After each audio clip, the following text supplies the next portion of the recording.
YSR Congress party ముఖ్య నాయకులు ఈ కార్యక్రమానికి హాజరవుతూ ఉన్నారు. ముద్రగడ సంస్మరణ సభకి మనతో ఉన్నారు కోనసీమ జిల్లా వైఎస్ఆర్ కాంగ్రెస్ పార్టీ అధ్యక్షులు, కొత్తపేట మాజీ ఎమ్మెల్యే చెర్ల జగ్గిరెడ్డి గారు. జగ్గిరెడ్డి గారు, ముద్రగడ గారి గురించి, ఆయన మంచితనం గురించి, ఆయన సమాజానికి చేసిన గొప్ప పనుల గురించి మీ మాటలు. ముద్రగడ పద్మనాభం గారు స్థానికంగా ఇక్కడ పుట్టినప్పటికీ కూడా ఆయనకి కిర్లంపూడి కంటే అంబేద్కర్ కోనసీమ జిల్లాతోనే ఎక్కువ అవినాభావ సంబంధం. అట్లాగే మా రావులపాలెంతో ఇంకా ఎక్కువ. మా తండ్రి గారు వారు సమకాలికులు. అదేవిధంగా ఈరోజు రాజకీయాల్లో ఉన్నటువంటి వ్యక్తులు నేర్చుకోదగ్గటువంటి వ్యక్తి. ఏదైతే ప్రతి రాజకీయ నాయకుడు కానీ ఎవరు కానీ పుట్టిన ప్రతివాడు మరణించక తప్పదు. కానీ మరణించిన తర్వాత కూడా ప్రజల్లో చిరస్థాయిగా గుండెల్లో నిలిచిపోయేటువంటి వ్యక్తి ఎవరైనా ఉన్నారంటే అది ముద్రగడ పద్మనాభం గారు.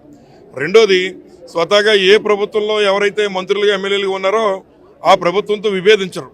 కానీ ప్రజల కోసం ఎట్లాంటి వ్యక్తులన్నా ఏ ప్రభుత్వాన్నైనా విభేదించి ప్రజల పక్షాన నిలబడినటువంటి ఏకైక నేత ముద్రగడ పద్మనాభం గారు. కాపు ఉద్యమ నాయకుడిగా మనం చెప్పుకుంటాం.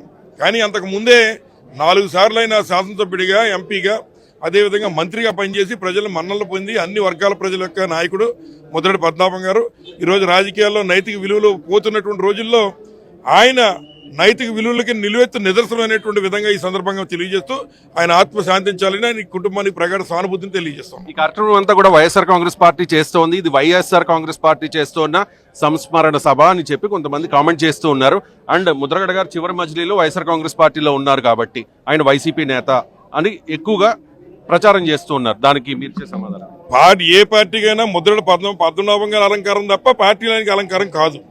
ఇవాళ స్వచ్ఛందంగా అన్ని వర్గాల ప్రజలు, ఒకవైపు నారా చంద్రబాబు నాయుడు గారు ఈ రాష్ట్ర ముఖ్యమంత్రి చేస్తూ, మరి మా అంబేద్కర్ మా ఉభయ గోదావరి జిల్లాలో గౌరవాలకి సాంప్రదాయానికి పెట్టినటువంటి పేరు మా ప్రాంతం.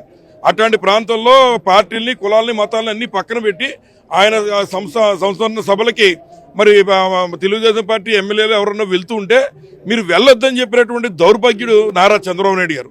ఏం చేద్దంటే ఇలా చనిపోయినటువంటి వ్యవహారాలను కూడా రాజకీయం చేయడం, వాళ్ళ ఎమ్మెల్యేలు డైరెక్ట్గా మీరు వెళ్ళొద్దని చెప్పడం ఎంతవరకు సవ్వని మేము అడుగుతున్నాం. ఇవాళ ఇక్కడ వైఎస్ఆర్ కాంగ్రెస్ పార్టీలో ఆయన ఉన్నాడు కానీ అభిమానంగా మేము కార్యక్రమం పెట్టి ఉండొచ్చు. కానీ వచ్చేటువంటి ప్రజలు అన్ని వర్గాల ప్రజలు ఉన్నారు. ఇక్కడ మా ఉభయ గోదావరి జిల్లాలో మా యొక్క అభిమానాన్ని కానీ ఆయనతో మాకున్నటువంటి సత్సంబంధాలు కానీ ఏ పార్టీలు వేరు చేయలేమని చెప్పి ఈ సందర్భంగా తెలియజేస్తాం.